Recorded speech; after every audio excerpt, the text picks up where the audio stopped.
Today we talk about clinical feature of PID जसमा bilateral abdominal pain हुन्छन्।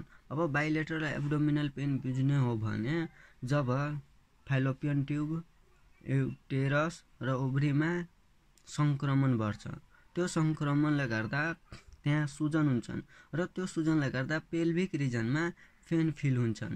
त्यसपछि fever त सामान्य हो। जब हाम्रो शरीरमा यसमा इन्फेक्सन बढ्छन्, हाम्रो इम्युनिटीले त्यसलाई मार्न खोज्छ नि, जसले गर्दा तापक्रम बढ्छ। त्यसपछि जब पेन ड्युरिङ इन्टरकोर्स, जब पिआइडी हुन्छन्, त्यो बेला हाम्रो अन्डाशय, युटेरस र फाइलोपियन ट्युबमा के हुन्छन्, सुजन बढ्छन् र त्यो सुजनले गर्दा जब पेन गर्यो भने त्यहाँ दबाव पर्छन् र जसले गर्दा पेन फिल हुन्छन्। त्यसपछि इरेगुलर भजाइनल ब्लिडिङ,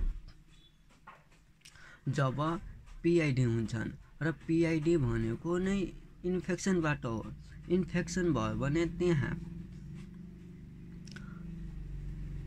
त्यो नलीहरू, जुन भेसल्सहरू हुन्छ नि, त्यो कमजोर पर्छन् र त्यो भेसल्सहरू कमजोर भयो भने त्यहाँबाट ब्लिडिङ हुन्छन् र त्यो ब्लिडिङ भजाइनलबाट बाहिर निस्किन्छ। त्यही भएर इरेगुलर एक्सेसिभ भजाइनल ब्लिडिङ हुन्छन्।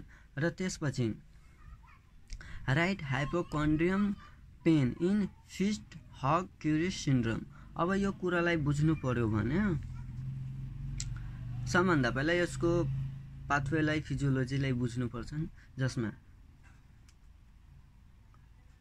पाठेघरभित्र सुजन हुन्छन्, त्यो सुजन ब्याक्टेरियाले गर्दा हुन्छन्, माइक्रो अर्गानिजमले गर्दा हुन्छन्।